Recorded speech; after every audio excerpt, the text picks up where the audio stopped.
이렇게 한번 인사하겠습니다. 오늘 말씀에 은혜 받읍시다. 오늘 말씀에 감동 받읍시다. 북유럽이라는 성당, 지금으로 말하면 교회이지만 보편적으로 교회 안에는 예수상이라고 하는 그런 동상들이 세워져 있습니다. 개신교에서는 이 동상이 마치 우상숭배처럼 거부하는 그런 입장이지만은 그래도 유럽과 같은 곳에 예수님의 동상 앞에서 많은 사람들이 와서 기도하기도 하고 소원을 아뢰는 그런 모습들을 우리 보게 되어집니다. 어느 북유럽의 한 교회에 그 예수님의 동상 앞에 와서 기도하고 소원을 아뢰면 잘 이루어진다는 그런 소문이 퍼졌습니다. 많은 사람들이 그 예수님의 동상 앞에 와서 기도를 하고 소원을 말하는 겁니다. 근데 그 교회를 관리하는 문지기가 예수님이 서 있는 그 동상 앞에서 자기의 소원을 말하는 거예요. 나도 예수님이 서 있는 그 자리에 예수님처럼 동상이 한번 되고 싶다. 여러 날 기도를 드렸고 소원을 아뢰는 어느 날 음성이 들리는 거예요. 그래? 그럼 내 소원대로 딱 하루만 나와 자리를 바꿔보자. 그런데 한 가지 약속을 해야 된다. 어떤 사람이 누가 와서 어떤 행동을 하거나 어떤 기도를 하든지 아무 말도 하지 말아야 한다. 절대로 말하지 않기로 약속을 하고 문지기는 예수님의 동상이 되어졌고 예수님은 그 교회의 문지기가 되었습니다. 첫 번째 사람이 찾아와 소원을 아뢰는 거예요. 그는 아주 부자였습니다. 돈이 많은 사람이었어요. 그런데 도박을 즐기는 사람입니다. 이제 오늘도 자기가 도박을 하러 가는데 돈을 잃지 않고 많이 딸 수 있도록 도와달라는 소원을 아뢰는 거예요. 한참 기도한 후 이 부자는 떠나가게 되어지는데 깜빡 잊고 이 돈다발이 들어있는 가방을 놓고 나갔습니다. 예수상이 되어진 이 문지기가 불러서 알려주고 싶었지만은 예수님과의 약속 때문에 침묵하는 거예요. 조금 후에 가난한 농부가 들어옵니다. 지금 자기 아내가 중병으로 누워 죽게 되어졌는데 치료비가 없다는 거예요. 그러니 어떻게든 도와달라고 기도하고서 소원을 아뢰는 겁니다. 그 농부가 기도를 마치고 마침 돌아가려는데 돈가방이 있는 거예요. 이 농부는 그것이 하나님의 응답이라고 생각을 하고 감사 기도를 드리고 돈가방을 들고 나갔습니다. 문지기는 그 돈가방에 주인이 있다고 크게 소리 지르고 싶었는데 말하지 않기로 약속을 했으니까 이 약속 때문에 그냥 참았습니다.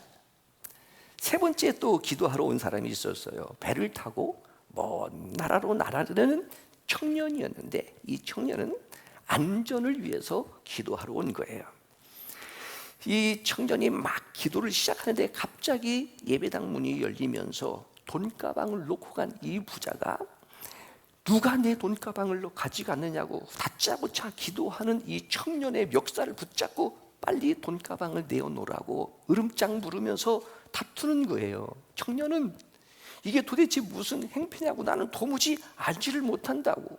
그래도 이 돈가방 주인은 이 청년이 가져갔다 생각하러 경찰서로 가자고. 이 청년은 지금 내가 경찰서로 가면은 배를 탈 수가 없게 되어진다고 이렇게 옥신각신 싸우는 겁니다. 이 다투는 모습을 본 예수 동상이 되어진 이 문지기가 도저히 참을 수가 없어서 말을 해주고 말았어요. 그래서 그 청년은 배를 타고 나가게 되어졌고 부자는 돈가방을 찾을 수가 있었습니다. 그런데 예수님께서 노하셔서 이렇게 말씀하시는 거예요. 너는 나하고 약속을 지키지 않았다. 이제 내려와라. 그래서 문지기가 이렇게 반항합니다. 약속을 지키지 못한 것은 죄송하지만 그렇다고 예수님 그렇게까지 화를 내실 필요가 있어요? 그 정도로 내가 잘못했습니까? 잘못된 상황을 바로잡아서 평화를 이루었을 뿐입니다. 그때 예수님이 말씀하십니다. 먼저는 너는 약속을 지키지 못한 것이 잘못이지만 만약에 내가 침묵을 했더라면 더 좋은 결과가 있었을 것이다. 부자는 어차피 그 돈으로 노름을 해서 다 잃어버릴 것이고, 그렇다면 그 돈을 가지고 간 어느 농부의 아내는 수술비가 지어져서 살릴 것이고,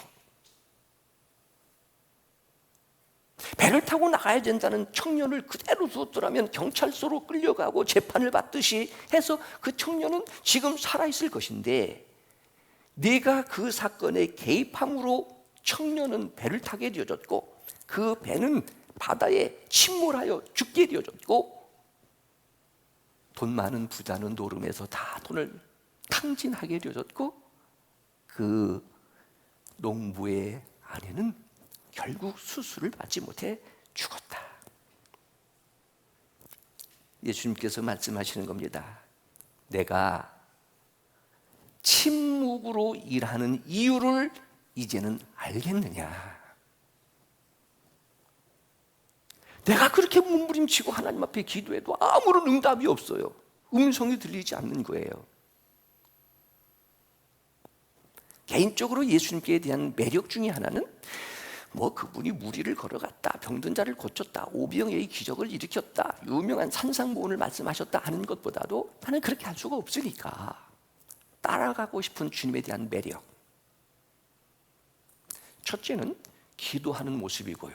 예수님이 기도하는 모습.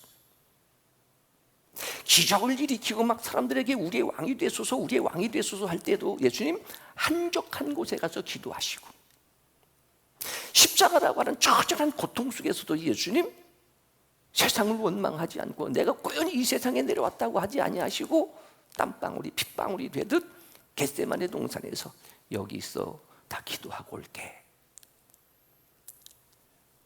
피곤하고 지쳐 잠자는 이 제자들을 책망하고 야단하고 이제 관계 끝, 결련하는 것이 아니라 한시라도 기도할 수 없었어? 자, 우리 이제 내려가자 하시는 그 모습 하나고요. 또 한 가지는 여러분 아시는 것처럼 예수님은 12영이나 더 되는 하늘의 권세를 동원하여 언제든지 얼마든지 이 세상을 움직일 수 있는 창조주이십니다. 그분이 때리면 맞는 거예요. 너무 지치고 힘들어 쓰러지면 또 다시 일어나는 거예요. 예수님의 침묵. 중세시대의 수도사들은요, 침묵의 언어, 고독의 언어 이런 표현을 많이 썼습니다. 이것이 고독의 영성, 침묵의 영성. 여러 가지의 언어들의 종류를 말하고 있지만 하는 것도 언어요, 듣는 것도 언어요, 심지어는 표정도 언어요, 더 나아가 바디 랭귀지 말하지만 가장 위대한 언어는 침묵의 언어라. 어떻게 보면 성경을 기록해 놓으신 물론 로고스라고 하는 개념 속에서의 말씀뿐이지 이 말씀을 읽어도 음성은 들리지 않아요. 그렇다고 하나님이 계시지 않나요? 지금 말씀드렸던 그 예화처럼 지금 침묵으로 일하시는 하나님. 로마서 8장 28절 하나님을 사랑하는 자 곧 그의 뜻대로 부르심을 입은 자들에게는 비록 침묵하셔도 내 뜻대로 되지 아니하여 막 답답하고 하나님이 어디 계시느냐고, 하나님 살아계시는 거냐고 몸부림쳐도 합력하여 선을 이루시는 하나님을 믿습니다. 이런 믿음이 있다면 지금 음성이 들리지 않는다고 하나님이 어디 계시냐고, 지금 내 뜻대로 되지 않는다고 하나님 나를 사랑하지 아니하신다고. 예수님은 침묵 중, 우리도 침묵 중. 지금 침묵 속에서도 하나님 뭐하고 계십니다? 일하고 계십니다. 어떻게 보면요, 하나님이 이 세상을 창조하셨기 때문에 우주 만물을 통해서 비가 내리고 광풍이 불고 해양이 뜨고 뜨거운 폭염 속에서도 밤이면 빛나는 별빛을 통해서도 하나님 뭐 하신다? 일하고 계신다. 하나님이 일하고 계신다라는 것을 신학적으로 해석하게 되어지면 하나님의 계시예요. 하나님의 계시, 하나님이 하나님이심을 보여주시는 거예요. 성경도 마찬가지입니다. 옛날 어르신들 말씀대로 하얀 건 종이고 검은 건 글씨고, 왜? 공부를 하지 못하셨던 무학의 시절이니까. 그래도 이 로고스가 나를 움직이게 하고 이 세상에 하나님의 뜻과 하나님의 계획을 이루가는 뢰마가 되어지는, 나는 듣지 못하고 나는 보지 못한다고 하나님이 계시지 않고 하나님 일하시지 않는다. 하나님 일하십니다. 하나님 살아계십니다. 그렇다면 위로가 되지 않겠는가? 조금 참고 기다리면 되지 않겠는가? 오늘 봉독한 말씀도 두 사람의 관계 속에서 하나님이 개입하시는, 근데 이 두 사람의 관계 속에는요, 오늘 우리로 말하면 믿음이라고 하는 것도 되어지고 관계라고 하는 것도 되어지고 영성이라고 하는 것도 되어지고, 크게는 테두리가 빌립보 교회라고 하는 이런 공동체 속에서 하나님이 지금 어떻게 일하고 계시는가 하는 것을 보게 되어집니다. 왜냐하면 모든 성경은 성령의 감동으로 기록되어진 하나님의 말씀이기 때문에, 하나님의 말씀은요 창조력이 있고 성취력이 있고 축복력이 있고, 꼭 말을 해야 알겠어요? 우리가 하는 말은 제한적인 말이기 때문에 잘못 들으면요, 하는 사람의 말은 실수가 되어지고 그 말을 들으면 상처가 되어지고. 솔로몬이 하나님 앞에 일천번제를 드리면서 하나님 앞에 기도할 때 내 마음에 맞는지라, 우리가 아는 것처럼 지혜를 구하는 거예요. 근데 무슨 지혜? 듣는 마음. 하나님의 선민인 이스라엘 백성들, 카할 교회의 공동체입니다. 그들의 억울함을 듣고 그들의 아픔을 들을 수 있는 마음, 이것이 지혜예요. 지혜. 이 지혜라고 하는 것은요, 은사적 측면에서 최고의 첫째가 지혜입니다. 지혜와 지식과 믿음, 이것이 은사예요. 하나님께서 우리에게 주시는 카리스라고 하는 은혜를 은혜되게 하는 것이 카리스마인데, 카리스마가 은사가 되어지는 거예요. 오늘 말씀입니다. 바울이 지금 감옥에 갇혀 있어요. 지상의 교회는 절대로 내 마음에 맞는 완벽한 교회는 있을 수 없다. 정말로 좋은 교회이기는 하지만 빌립보 교회도 그래도 문제가 있어요.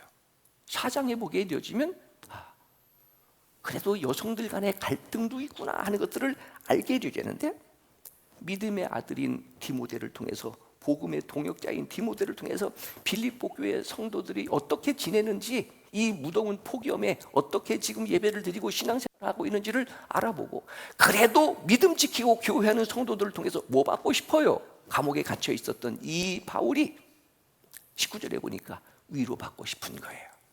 그래서 바울이 디모데를 보내는 오늘 봉독한 말씀이 그런 내용들입니다. 우리가 1차적으로 디모데라고 하는 인물을 간단히 생각하게 되어지면 그는 모태신앙입니다. 특별히 외할머니의 믿음이 좋았어요. 로이스. 어머니의 이름은 유니게라 성경에 기록되어져 있습니다. 아버지는 헬라인이에요. 당시 유대인들은 모계사였기 때문에 그는 외할머니 로이스와 어머니 유니게 속에서 눈물 어린 기도, 청결한 양심, 거짓이 없는 믿음의 자녀로 잘 양육이 되어졌습니다. 비록 몸은 약하지만 디모데는요, 기도의 사람이었고 양심적인 사람이었고, 그리고 거짓이 없는 믿음 하니까 무슨 믿음이? 진실한 믿음. 어렸을 때부터 이렇게 성장을 했던 이 디모데가 훗날 바울의 제2차 선교 여행 때에 바울을 만나서 바울의 믿음의 아들이 되어집니다. 성령의 감동으로 기록되진 하나님의 말씀을 바울이 적어서, 근데 그걸 누구에게 해요? 디모데에게. 그러니까 성경에 제목이 있잖아요. 디모데 전서, 디모데 후서. 성경 수신자예요. 바울을 통해서 받은 말씀이 누구의 말씀이다? 하나님의 말씀이에요. 그러니까 바울은 이 디모데를 아들, 어떤 아들? 참 아들. 먼저 이런 내용 속에 주일학교에서 공부하고 있고 찬송하고 있고 기도하고 있고, 소위 말하는 여름 성경학교, 또 내일 출발하게 되어지는 학생부와 청년부의 수련을 통해서 비록 적은 인원이지만 그 중에 이런 인물들이 우리 영광교회를 통해서 준비되었으면 좋겠다. 또 그렇게 확실히 준비가 되어질 것이라. 그래서 뭐예요? 모태신앙의 축복, 어린 주일학교 때부터 신앙생활을 했다고 하는 축복, 저는 적은 부분이지만은 제가 커서 어느 날 갑자기 내가 예수 믿고, 물론 이것도 참 중요해요. 내가 우리 가정의 믿음의 조상이 되어지고 축복의 조상이 되어지는 것도 중요하지만 이미 할아버지 때부터, 부모님 때부터, 어렸을 때부터 주일학교도 다니고 여름 성경학교도 가게 되어지고 청년 학생부 수련회도 갔던 그 과거가 지금 제 믿음을 지키는 전통적 신앙이 되어졌고요. 우리 아이들에게 대한 그런 꿈을 가져서 오늘도 누구처럼? 디모데처럼. 옛날에 교회는요, 목사의 나이가 많든 적든 목사를 다 영적인 아버지 이렇게 생각을 했어요. 제가 전도사 시절 때에 제가 가르쳤던 학생과 청년들이 저를 전도사님, 강도사, 목사가 됐을 때도 그 이름을 부르지 않고 저를 사부님 이렇게 불렀어요. 나를 사부님이라고 불렀어요, 그 아이들이. 나이 드신 교회 장로님들도 어린 목사이지만 그렇게, 그러니까 천주교에서는 교황을 파파, 이게 파더, 아버지라는 뜻 아니겠습니까? 저희 교회도요, 신년이 되어지면 장로님들이 저에게 세뱃돈을 가지고 와서 저한테 세배합니다. 뭐 제가 잘나고 제가 나이가 많고 그러겠어요? 이게 아름다운 한국 교회의 전통이에요. 아버지처럼 생각하는 거예요. 복음으로 내가 너를 낳았도다. 바울은 디모데를 참 아들이라고 생각을 했어요. 물론 나를 혈연적 측면에서, 육체적 측면에서 낳아도 육신의 아버지지만 보혈로 맺어진, 복음으로 맺어진 우리는 무슨 관계예요? 이건 생명적 관계가 되어지는 거예요. 이렇게 모태신앙으로부터 어려서 신앙생활 잘하던 이 디모데가 디모데전서 4장에 보면 장로의 회의에서 안수를 받고 복음을 전하는, 요즘 우리로 말하면 풀타임 사역자가 되어집니다. 하나님의 일꾼이 되어집니다. 오늘 바울이 그렇게 기록하고 있잖아요. 나와 함께 복음을 위하여 수고하였느니라. 이런 디모데가 오늘 말씀에 보게 되어지면 바울이 빌립보 교회에서 좀 찾아가 보아라 라고 부탁일 수도 있고 명령일 수도 있고 지시도 하게 되어지는 그런 관계. 오늘 봉독한 말씀 속의 제목은 그렇습니다. 우리도 디모데가 필요합니다 라는 제목이에요. 근데 어제 여름 성경학교가 진행되어지고 이를 위해서 주방에서 집사님들 몇 분이 땀을 홈빡적 쉬면서 돈가스를 튀겨내고 반찬과 음식을 만들면서 애들한테 대접하는 그 모습을 보고 이 땀 흘리고 무더위 속에서도 교사들이 아이들과 함께 막 이렇게 하는 그 모습이 제가 볼 때 천사 같은 모습이었어요. 너무너무 고맙고 사랑스럽고 보고 싶어서 뭔가를 해주고 싶은데 그걸 표현할 수가 없어서 아이스크림 2개 먹으세요. 제가 그래. 여러분, 제가 아이스크림 2개 먹으라고 하는 얘기는 그냥 인사인 것 같아도 무지하게 사랑하고 나는 당신을 좋아한다는 말입니다. 그렇게 되어져요. 그래서 주보가 금요일날 나오기 때문에 그냥 정해진 대로 우리도 디모데가 필요합니다 하지만 만약에 주보를 다시 찍을 수 있다면 우리는 디모데가 많습니다 이렇게 제목을 받고 싶어요. 자, 우리 옆 사람에게 나는 영광교회 디모데입니다. 우리는 영광교회 디모데입니다. 그래. 그래서 사랑이라고 하는 것이 무엇일까? 오늘 샤론 중창단에서 부른 이 사랑도 마찬가지의 내용이지만 사랑의 특성일 수도 있고요, 하는 것들이 고린도전서 13장에 나오지만 고린도전서 13장이라고 하는 이 사랑을 제 삶에 적용하면서 사랑이라고 하는 것이 무엇일까? 첫째는 그리워하는 것이다. 보고 싶은 거예요. 이게 사랑이다. 또 한 가지 사랑이라고 하는 것은 무엇일까? 얼굴과 얼굴을 마주보는 것이다. 여름 성경학교 유치부 한다고 우리 아이들이 그 애들 데리고 유치부에 참석을 했는데 오니까 이제 저를 만날 거 아니에요? 저를 만나니까 아이들이 어떻게 해요? 제가 유치부 가니까 누가 제 손을 꼭 잡더라고, 어린아이가. 이게 누군가 보니까 제가 둘째 딸 손녀예요. 그래서 제가 그랬어요. 예수 잘 믿어. 그랬더니 그런데 만나면 반가운데 가면 더 반가워요. 아, 이게 사랑이구나. 한 가지 더는요, 내 이야기를 할 수 있는 사람, 들어주는 사람, 내 마음의 감정을 얘기했을 때에 그것이 상처가 되고 흉이 도는 것이 아니라 때에 따라 이해가 되지 않아도 받아주는 거예요. 이해해 주는 거예요. 격려해 주는 거예요. 그리고 기도해 주는 거예요. 이것이 사랑이구나. 오늘 말씀 바울과 디모데와의 관계, 바울과 디모데와의 관계. 자, 그러면 바울에게 있어서 고맙고 소중하고 필요한 이 디모데는 어떤 영성일까? 어떤 믿음일까? 먼저 오늘 이 말씀을 드리면서 이것을 전제하고 싶어요. 심은 대로 거두는 거예요. 내가 디모데와 같은 이런 영성으로 내가 아버지처럼 모시는 이 바울에게 효도라고 할 수도 있고 공경이라고 할 수도 있고 순종이라고도 할 수도 있고 복종이라고 하는 그런 일들을 했을 때 훗날 내가 바울처럼 나이가 들어 이제 나중에 에베소 교회에 감독이 되어지는데 그때 자기를 돕는 누가 있을 것이다. 또 다른 디모데 같은 좋은 믿음의 동역자들이 있을 것이라. 그러니까 여러분, 구역장들이 충성하고 애쓰고 눈물을 흘리고 하게 되어지는 그런 구역장 나중에 뭐해요? 그런 구역장 만나게 되어지는 거예요. 내가 구역장에게 잘하고 섬기고 모이자고 하면 모이고 하면은 내가 구역장 이럴 때 그런 구역 식구들 만난다니까요. 누가 얘기하는 것처럼 이 교회 이게 목사님의 복인데요, 뭐 제가 복입니다. 제가 어떻게 신앙생활 했느냐고요? 지금 여러분들과의 관계가 제가 신앙생활한 그동안의 결과예요. 바울이 수많은 사람들 중에 오늘 본독한 말씀에 특별히 디모데 전서, 디모데 후서라고 하는 목회 서신도 있어요. 목회는 이렇게 해야 된다라고 하는 지침서인데 디모데가 받은 그 목회 서신을 지금 우리가 그것을 보고 듣고 배우고 적용해 가는 거예요. 그래서 그런 말씀을 근거로 해서 신학교에서는 목회학이라고 하는 학문도 있게 되어지고요. 도대체 어떠한 신앙이었을까? 영성이었을까? 믿음이었을까? 오늘 봉독한 말씀에 보니까 바울이 정말로 믿고 필요로 한 이 디모데를 보내는 디모데의 영성과 믿음. 자, 첫째는요 19절의 말씀입니다. 내가 디모데를 속히 너에게 보낼 주 안에서 바라면 너희의 사정을 알므로 안위를 받으려 함이니라는 이 전제니까 아무나 보내는 게 아니에요. 만나니까 감정적으로 식분에 따라서 보내는 게 아니에요. 지금 말씀드렸던 이런 신뢰적 관계, 믿음의 관계, 생명적 관계가 되지 아니하면 보낼 수가 없는 거예요. 근데 내가 너를 보내서 빌립보 교회 성도들의 사정을 내가 듣고 내가 뭐 받고 싶다고요? 위로받고 싶다.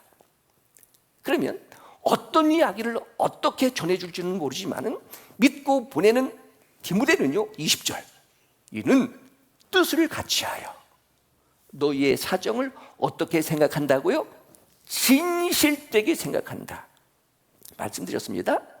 어렸을 때부터 디모데는 로이스와 유닉의 외할머니와 어머니로부터 모태신앙이면서 어린 시절의 신앙이 눈물의 기도를 청결한 양심을 거짓이 없는 믿음의 사람으로 훈련되고 준비되어진 그니까 교회를 생각하게 해줄 때에 어떻게 생각한다고요?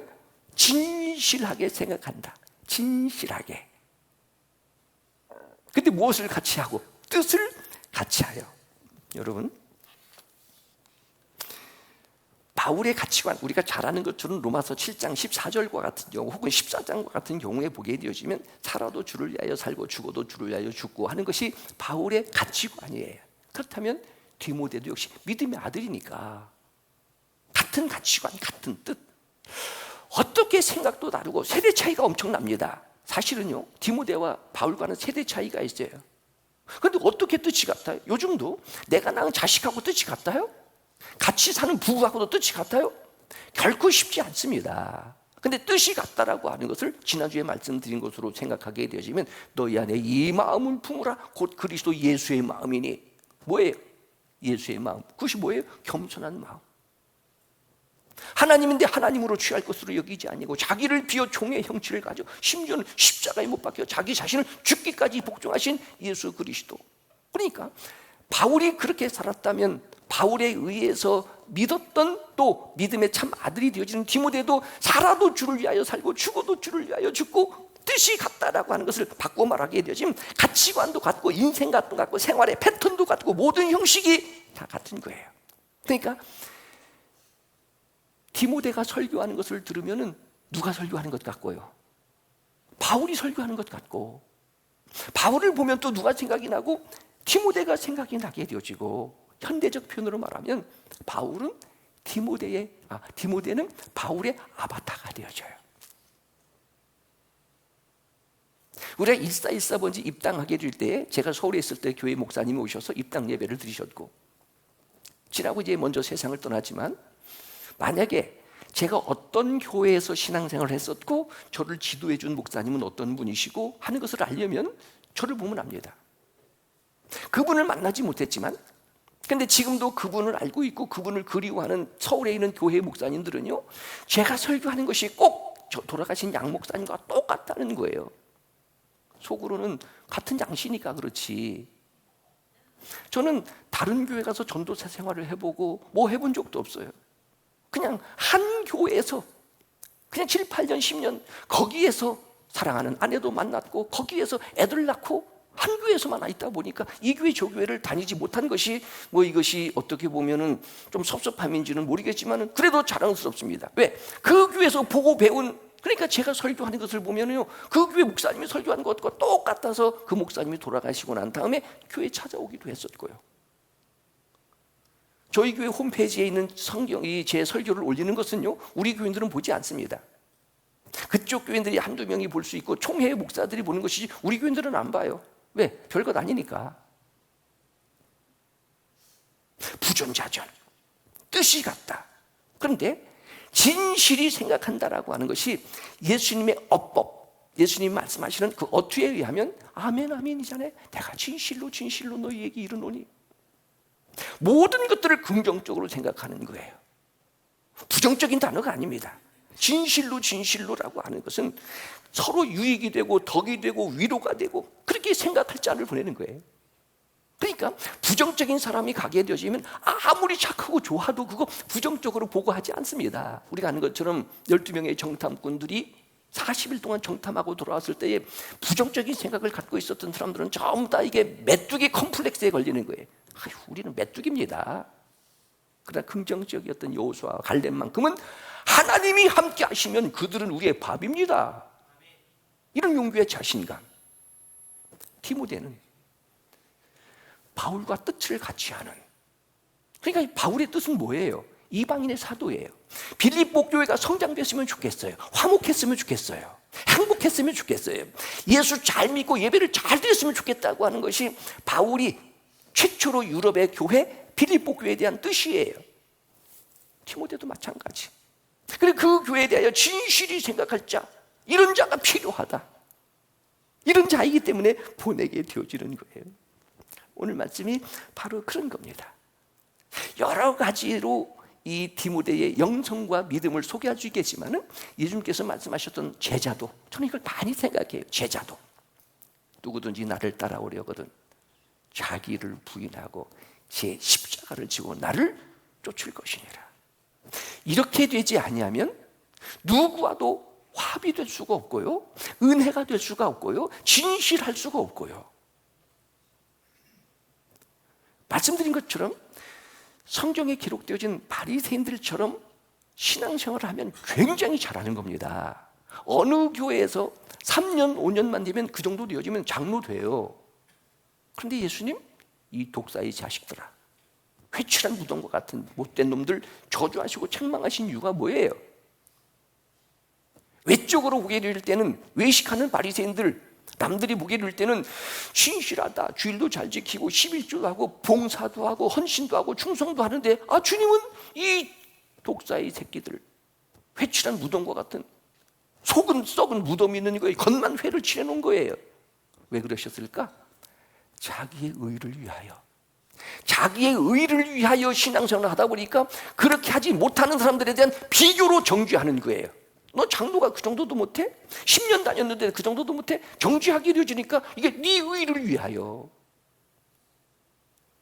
디모데는요, 자기 부인하는 거예요. 나는 아무것도 아닙니다. 이게 예수님의 성품이잖아요.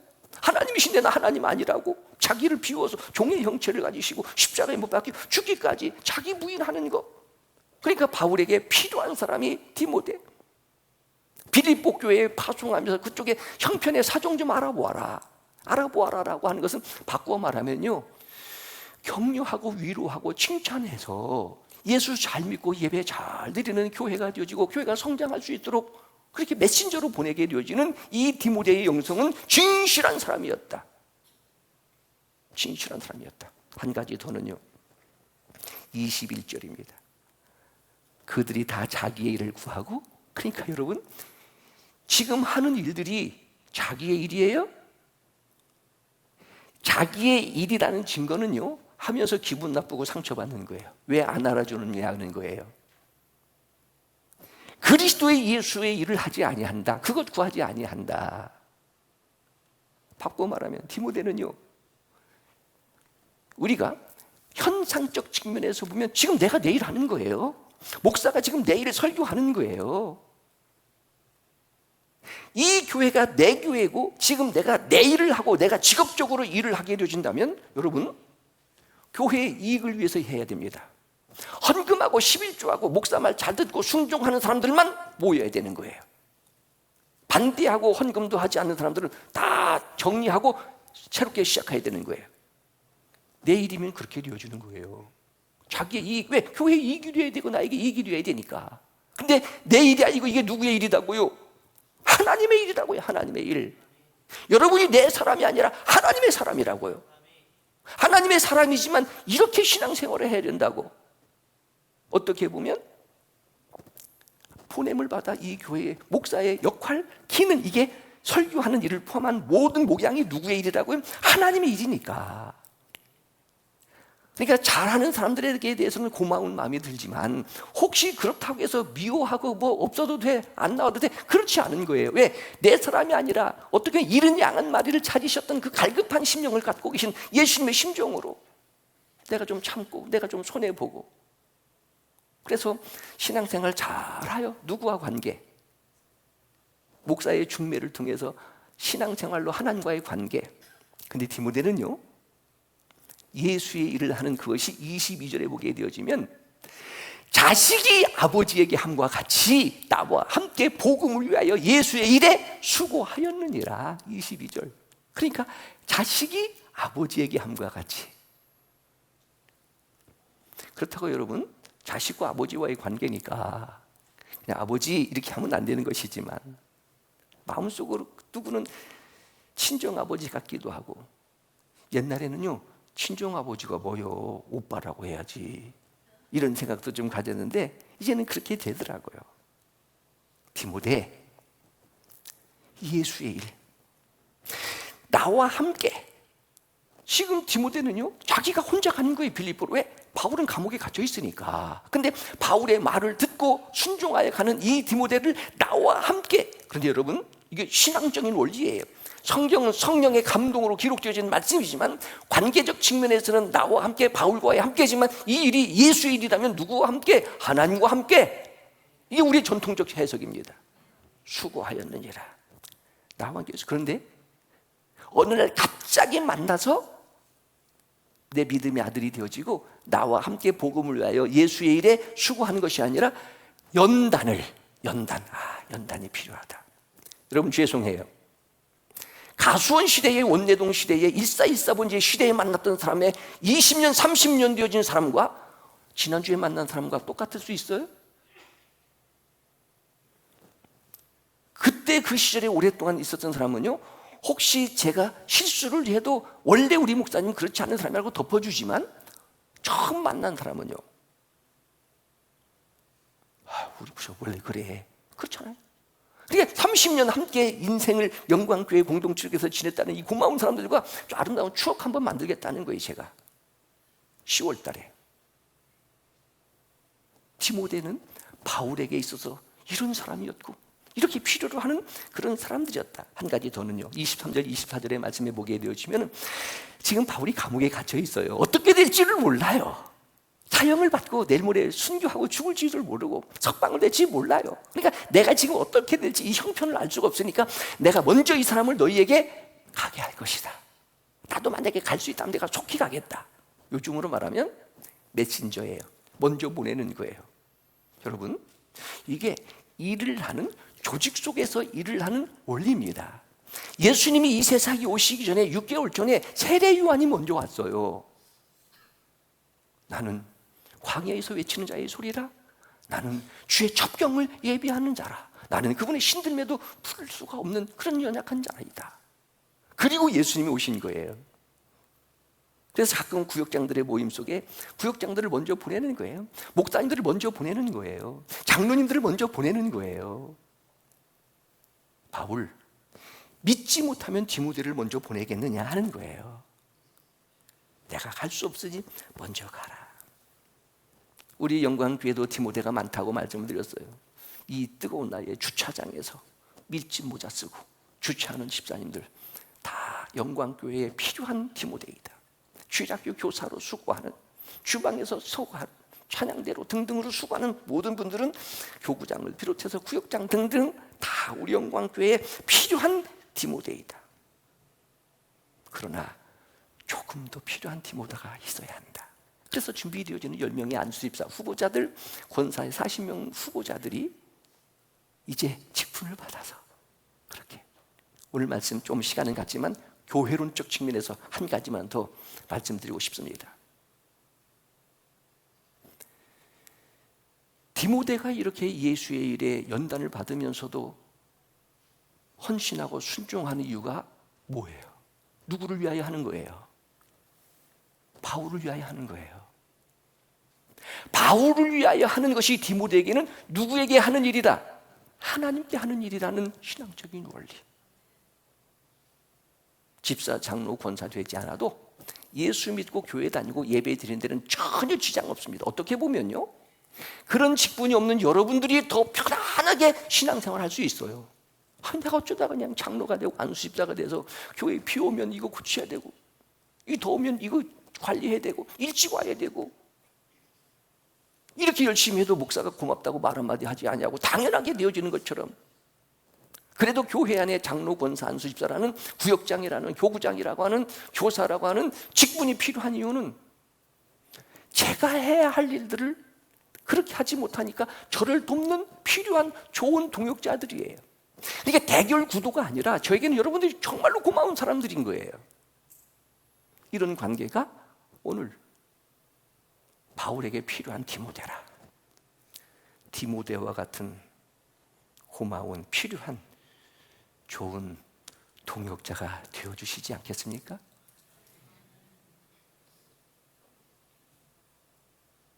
기도하겠습니다. 하나님 아버지,